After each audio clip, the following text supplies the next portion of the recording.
जय हिंद प्यारे साथियों, स्वागत आप सभी का स्वामी क्लासेस फाजिलका में। प्यारे साथियों, जैसे कि आप सभी को पता है, हमने एक सीरीज़ शुरू की हुई है हिंदी प्रश्नोत्तरी की, जिसका आज चौथा भाग है। प्यारे साथियों, आज की इस क्लास में हम अक्सर परीक्षाओं में पूछे जाने वाले प्रश्नों का अध्ययन करेंगे और उनसे संबंधित महत्वपूर्ण तथ्यों का भी अध्ययन करेंगे। अगर आप अपनी बेहतर हिंदी बनाना चाहते हो तो वीडियो के अंत तक जुड़े रहें। आशा करता हूं कि आज की इस क्लास में आपको अवश्य कुछ ना कुछ सीखने को मिलेगा, इसलिए वीडियो के अंत तक जुड़े रहें। ज़्यादा वक्त ना लेता हुआ शुरू करते हैं आज की क्लास। आज की क्लास का पहला क्वेश्चन है आपके स्क्रीन के ऊपर, ये रहा। क्वेश्चन देखते हैं। एक नंबर क्वेश्चन में हमसे पूछा जा रहा है, राजस्थानी साहित्य की रूपरेखा किसकी रचना है। बहुत इम्पोर्टेंट क्वेश्चन है और अक्सर पूछा ही जाता है। 4 विकल्प दिए गए हैं, सही विकल्प का चयन करना है। ए विकल्प में है डॉक्टर इंद्रनाथ मदान, बी विकल्प में है मोतीलाल मीनारिया, सी विकल्प में है बर्ज रतन दास और डी विकल्प में है इनमें से कोई भी नहीं। एक नंबर क्वेश्चन, फर्स्ट क्वेश्चन का सही उत्तर देंगे सभी विद्यार्थी सही उत्तर का चयन करेंगे। 4 विकल्प दिए गए हैं, 4 विकल्प में से मोतीलाल मीनारिया राइट आंसर है, मोतीलाल मीनारिया। बी विकल्प बिल्कुल सही है। जो विद्यार्थी बी विकल्प को चुनने सही हैं, डॉक्टर इंद्रनाथ मदान ने लिखा है मॉडर्न हिंदी लिटरेचर ग्रंथ की रचना की है। और साथ में बर्ज रतन दास ने खड़ी बोली हिंदी साहित्य का इतिहास नामक ग्रंथ की रचना की है। सभी विद्यार्थी का सही उत्तर है बी। अगले क्वेश्चन की तरफ बढ़ते हैं। 2 नंबर क्वेश्चन देखो। 2 नंबर क्वेश्चन में हमसे क्या पूछ रहा है, हिंदी भाषा और साहित्य किस रचनाकार का ग्रंथ है। बहुत इम्पोर्टेंट क्वेश्चन है और अक्सर परीक्षा में पूछा ही जाता है। 4 विकल्प दिए गए हैं, सही विकल्प का चयन करना है। ए ऑप्शन में है डॉक्टर श्याम सुंदर दास, बी ऑप्शन में है अयोध्या सिंह पादे हरिऔध, सी ऑप्शन में सूर्यकांत शास्त्री और डी ऑप्शन में है रामधारी सिंह दिनकर। सही आंसर का चयन करना है। जो विद्यार्थी ए ऑप्शंस को चुन रहे बिल्कुल सही हैं, यानी कि सेकंड नंबर क्वेश्चन, दूसरे नंबर क्वेश्चन का उत्तर ए है, डॉक्टर श्याम सुंदर दास। हिंदी भाषा और साहित्य का ग्रंथ की रचना किसने की है, डॉक्टर श्याम सुंदर दास ने। श्याम सुंदर दास का एक ग्रंथ और भी है, हिंदी कोविद रत्नमाला। बहुत इंपॉर्टेंट ग्रंथ है, ये भी याद कर लेना आपने।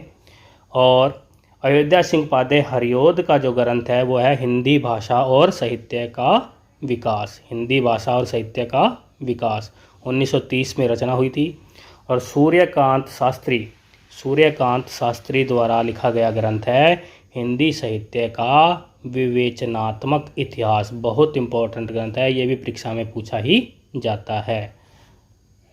3 नंबर क्वेश्चन की तरफ बढ़ते हैं। 3 नंबर क्वेश्चन में क्या पूछ रहे हैं, 3 नंबर क्वेश्चन को देखो। निम्नलिखित में से किस रचनाकार ने हिंदी साहित्य का काल विभाजन नहीं किया है।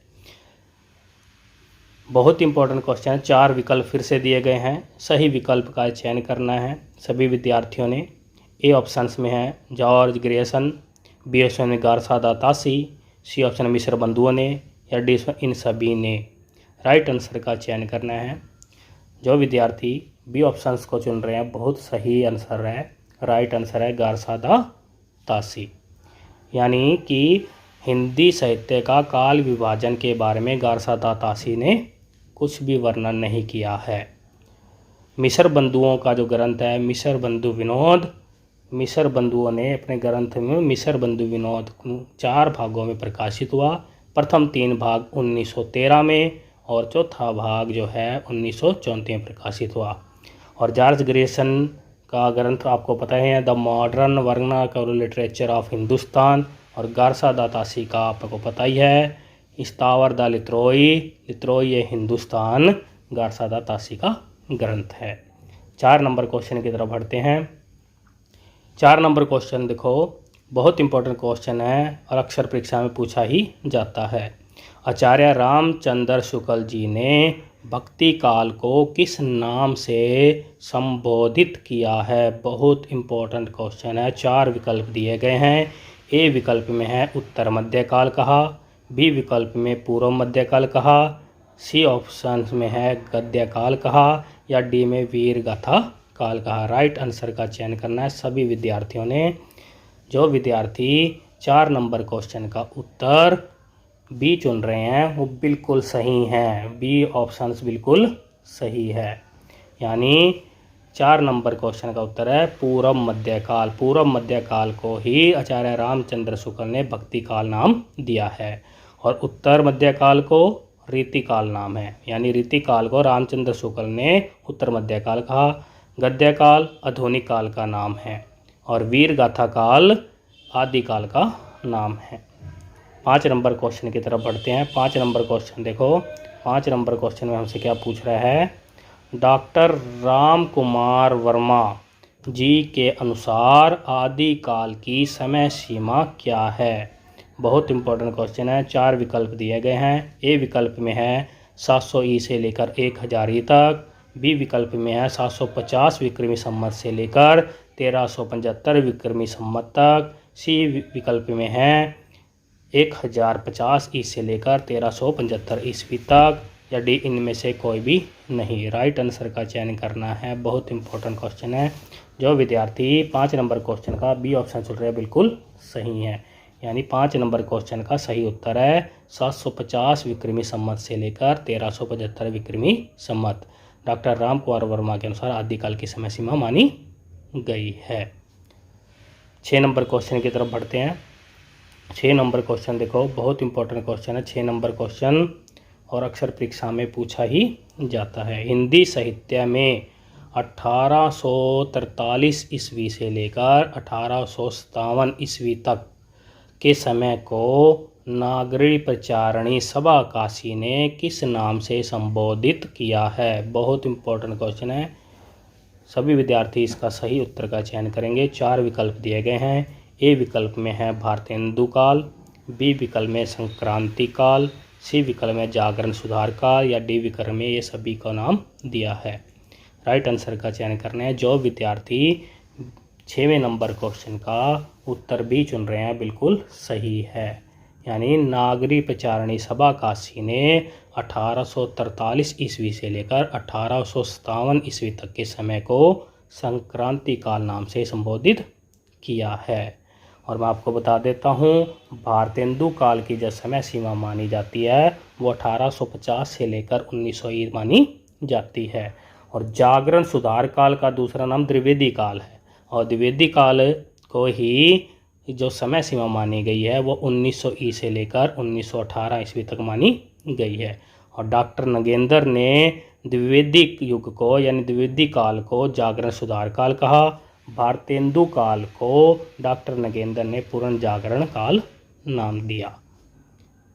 आगे बढ़ते हैं, 7 नंबर क्वेश्चन की तरफ देखते हैं। 7 नंबर क्वेश्चन देखो, क्या पूछ रहा है हमसे? पुरानी हिंदी यानी अपभ्रंश को प्राकृत भाष हिंदी कहकर किस रचनाकार ने पुकारा है?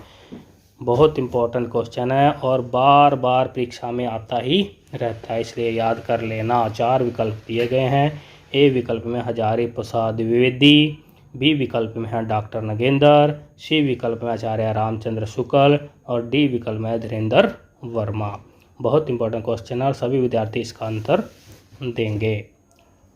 जो विद्यार्थी 7 नंबर क्वेश्चन का सी विकल्प चुन रहे हैं बिल्कुल सही है, यानी पुरानी हिंदी या अपभ्रंश को प्राकृत भाष हिंदी कहकर आचार्य रामचंद्र शुक्ल ने पुकारा है। आचार्य रामचंद्र शुक्ल में, और आपको बता देता हूँ, हजारी प्रसाद द्विवेदी के 3 महत्वपूर्ण ग्रंथ मिलते हैं। कौन कौन से हैं? हिंदी साहित्य का उद्भव और विकास, हिंदी साहित्य की भूमिका, और हिंदी साहित्य का आदिकाल। 8 नंबर क्वेश्चन की तरफ बढ़ते हैं। 8 नंबर क्वेश्चन देखो, 8 नंबर क्वेश्चन में क्या पूछा जा रहा है? डॉक्टर गणपति चंद्र गुप्त जी के अनुसार आदिकाल का आरंभ कब से माना जाता है। 4 विकल्प फिर से दिए गए हैं, सही विकल्प का चयन करना है। ए विकल्प में है 1284 ई से ले माना गया है, या बी विकल्प में है 1184 ई से माना है, या सी विकल्प में है 1000 ई से माना है, या डी विकल्प में है 700 ई से माना है। राइट आंसर का चयन करना है। 8वें नंबर क्वेश्चन का जो विद्यार्थी बी विकल्प चुन रहे हैं बिल्कुल सही है, यानी डॉक्टर गणपति चंद्र गुप्त जी के अनुसार आदिकाल का आरंभ 1184 से माना गया है। और एक और बता देता हूँ आप सभी को कि डॉक्टर गणपति चंद्र गुप्त ने शालिभद्र सूरी को हिंदी का प्रथम कवि माना है। अगले क्वेश्चन की तरफ बढ़ते हैं। 9 नंबर क्वेश्चन में देखो क्या पूछा गया है। आदिकाल को अपभ्रंश काल नाम किस रचनाकार ने दिया है। बहुत इंपॉर्टेंट क्वेश्चन है और अक्सर परीक्षा में पूछा ही जाता है। आदिकाल के नामकरण संबंधी क्वेश्चन है। आदिकाल को अपभ्रंश काल नाम किस रचनाकार ने दिया। 4 विकल्प दिए गए हैं, सही विकल्प का चयन करना है। ए विकल्प में है डॉक्टर राम कुमार वर्मा, बी विकल्प में है वासुदेव सिंह, सी विकल्प में है धीरेन्द्र वर्मा और डी विकल्प में है ए और बी दोनों सही है। सभी विद्यार्थी 9 नंबर क्वेश्चन का सही उत्तर देंगे। आदिकाल को अपभ्रंश काल किसने कहा है। A B C D. जो विद्यार्थी सी ऑप्शन चुन रहे हैं बिल्कुल सही है, Dhirendra Verma. Right answer is Dhirendra Verma. आदिकाल को अपभ्रंश काल कहा धीरेन्द्र वर्मा और चंद्रधर शर्मा गुलेरी ने। आपको बता देता हूँ डॉक्टर राम कुमार वर्मा ने आदिकाल को संधि काल और आचारण काल कहा है और वासुदेव सिंह ने आदिकाल को उद्भव काल नाम से संबोधित किया है। आदिकाल को वासुदेव सिंह ने उद्भव काल नाम से संबोधित किया है। 9 नंबर क्वेश्चन का सही उत्तर था धीरेन्द्र वर्मा। जो विद्यार्थी सी चुन रहे थे बिल्कुल सही है। सभी विद्यार्थी 9 नंबर क्वेश्चन का सी उत्तर है। अगला क्वेश्चन देखते हैं, अगले क्वेश्चन की तरफ बढ़ते हैं। नंबर क्वेश्चन देखते हैं। 10वें नंबर क्वेश्चन में हमसे क्या पूछा गया है। आदिकाल को प्राचीन काल नाम किस रचनाकार ने दिया है। बहुत इंपॉर्टेंट क्वेश्चन है और पूछा गया आदिकाल को प्राचीन काल नाम किस रचनाकार ने दिया है। 4 विकल्प दिए गए हैं, सही विकल्प का चयन करना है।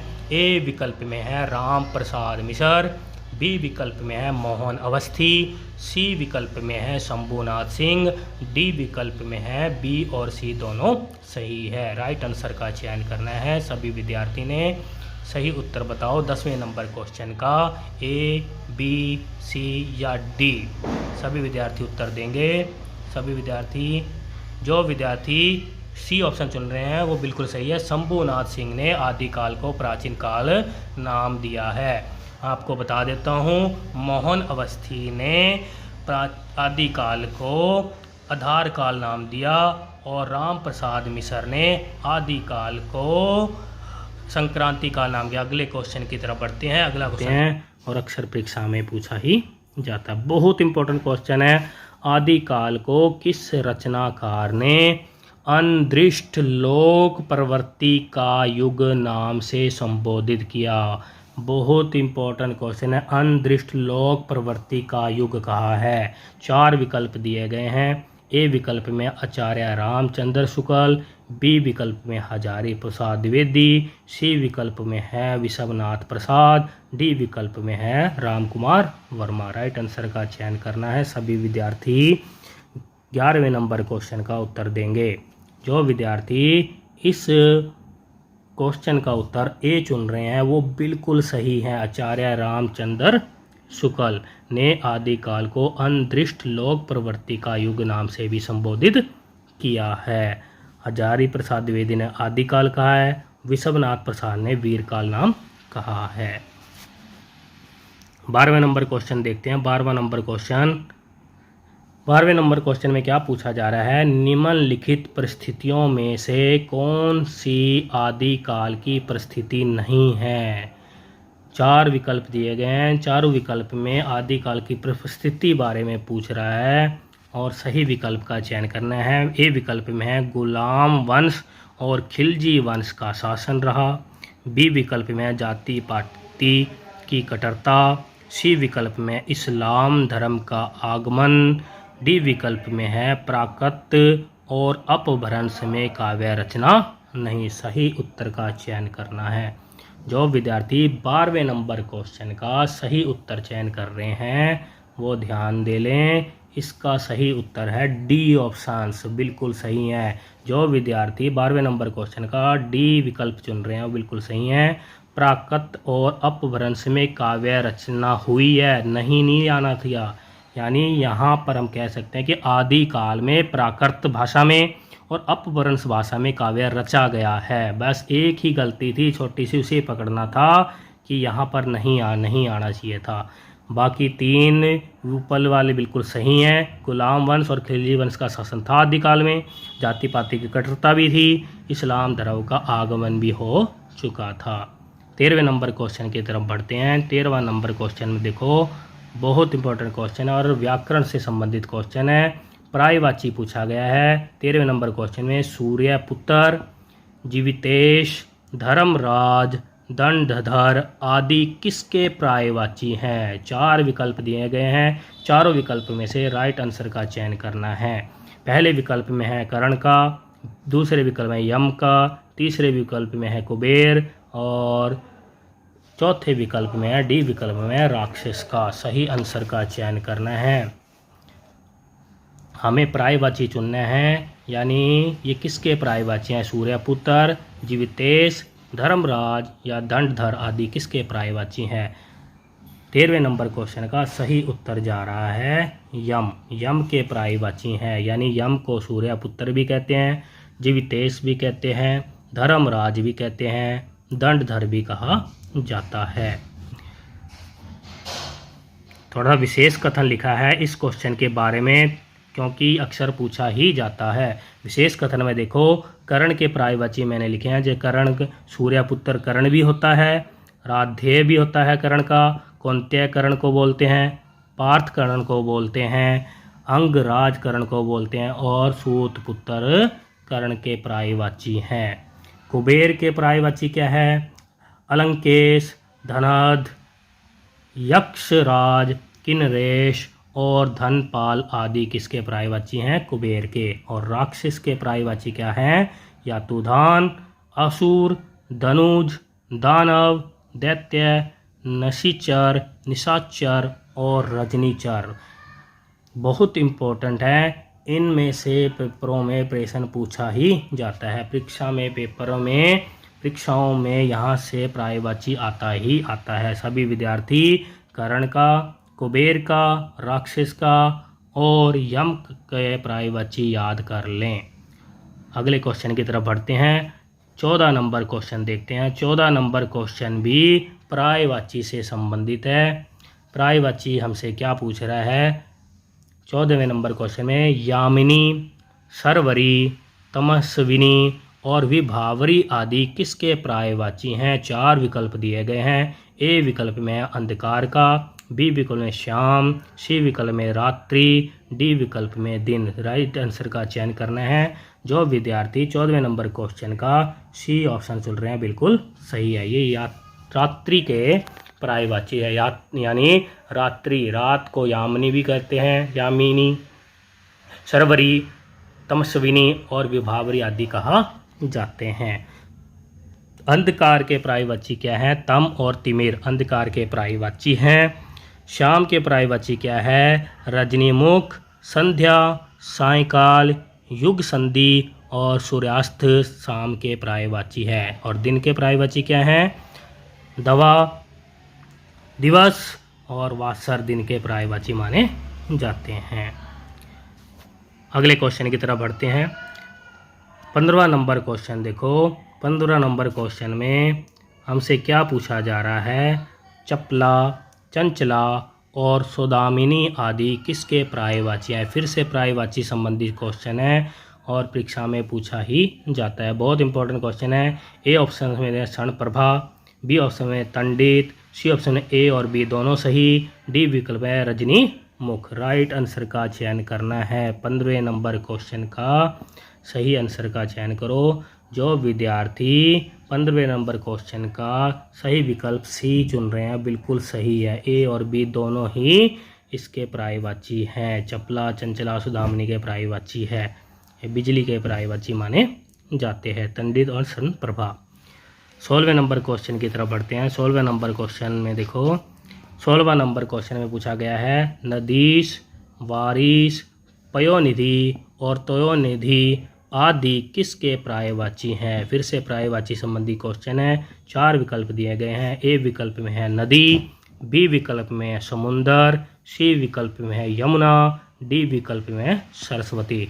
सही आंसर का चयन करना है। 15वें नंबर क्वेश्चन, सॉरी माफ़ करना, 16वें नंबर क्वेश्चन। 16वां नंबर क्वेश्चन है नदीश, वारिश, पयोनिधि और तयोनिधि। राइट आंसर का चयन करना है। जो विद्यार्थी बी विकल्प को चुन रहे हैं बिल्कुल सही है। यानी 16वें नंबर क्वेश्चन का सही उत्तर है समुंदर। ये समुंदर के पर्यायवाची है। और नदी के पर्यायवाची क्या होते हैं? सरिता, तटनी, तरंगनी आदि नदी के पर्यायवाची माने जाते हैं। यमुना के पर्यायवाची क्या है? कलंदी, सूर्यसुता, भानुजा, तरणिजा, अर्कजा, ये यमुना के पर्यायवाची हैं।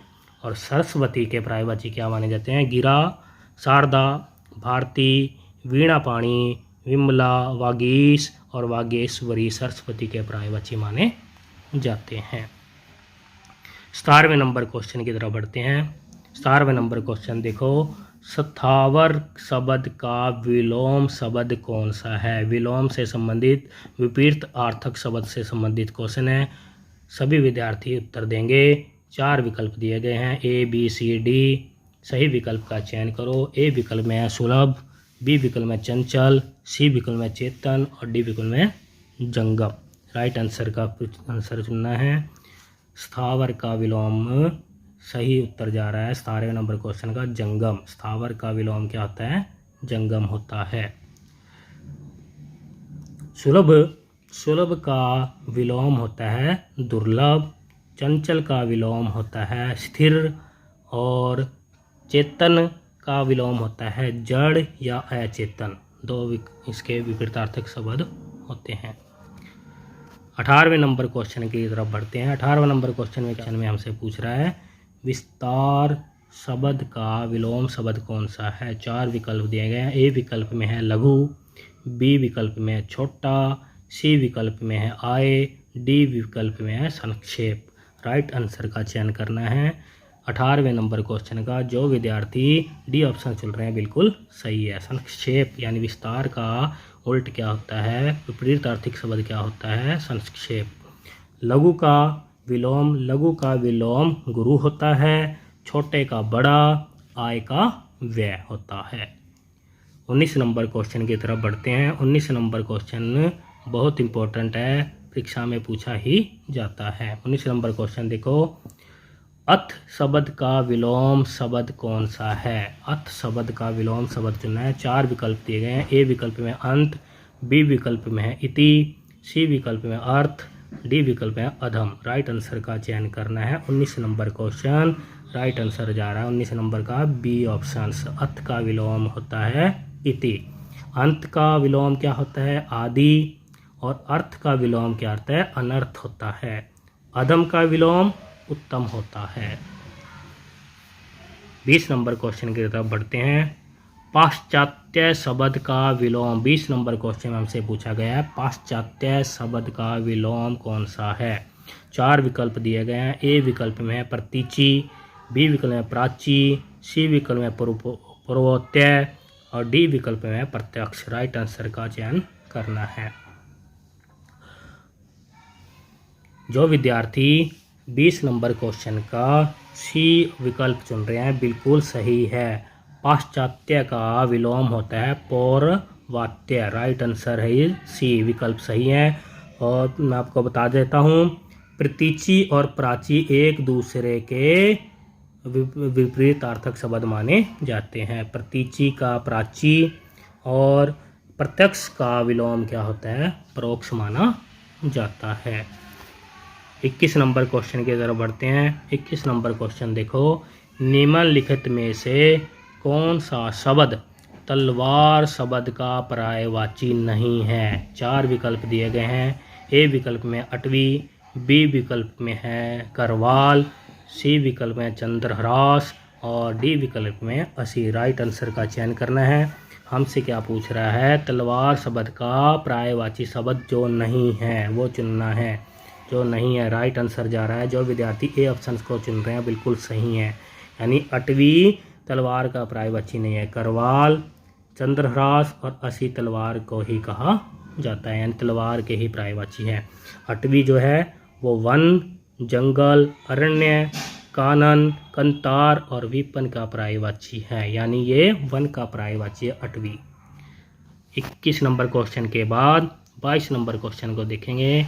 22 नंबर क्वेश्चन में निम्नलिखित में से कौन सा शब्द शिव शब्द का पर्यायवाची नहीं है। राइट आंसर का चयन करना है। फिर से 4 विकल्प दिए गए हैं।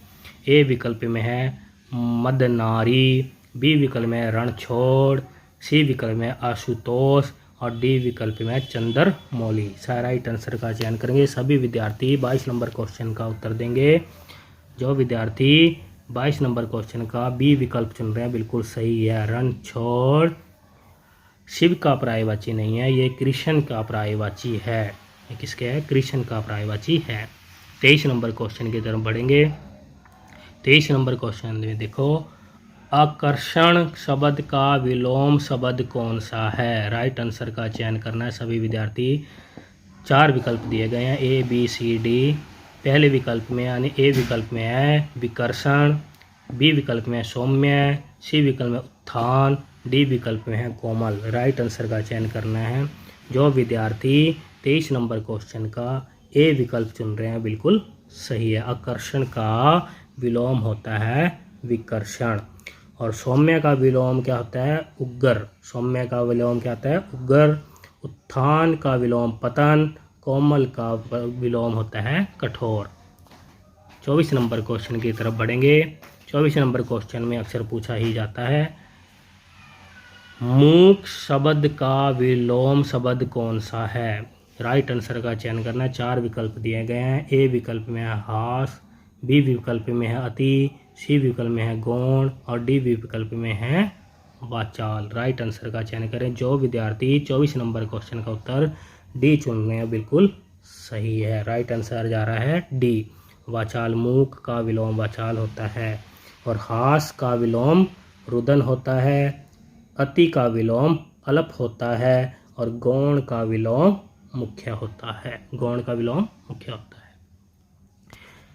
25 नंबर क्वेश्चन की तरफ पढ़ेंगे। 25 नंबर क्वेश्चन का उत्तर देना है धनवान शब्द, यानी धनवान शब्द का विलोम शब्द कौन सा है। 4 विकल्प दिए गए हैं, ए बी सी डी। सही विकल्प का चयन करो।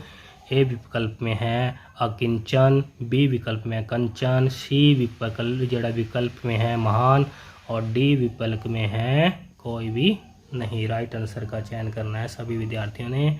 जो विद्यार्थी 25 नंबर क्वेश्चन का उत्तर दे रहे हैं ए राइट आंसर जा रहा है 25 नंबर क्वेश्चन का अकिंचन। कंचन का विलोम क्या होता है। कंचन का विलोम होता है चांदी। कंचन का विलोम चांदी, यानी कंचन सोना होता है और सोने का विपरीत क्या होता है, चांदी। कंचन का विलोम चांदी होता है। महान का शुद्धर, महान का विलोम क्या होता है, शुद्धर माना जाता है। प्यारे विद्यार्थियों, ये थे आज के हमारे बेहतरीन 25 क्वेश्चन जो कि अक्सर परीक्षा में पूछे ही जाते हैं। प्यारे साथियों, वीडियो को लाइक और शेयर करना ना भूलें। अगर आप हमारे YouTube चैनल पर नए हो तो चैनल को सब्सक्राइब अवश्य कर लें, बेल आइकन को अवश्य दें ताकि आप तक नोटिफिकेशन पहुंच सके। मिलते हैं अगली क्लास में, तब तक के लिए जय हिंद, जय भारत।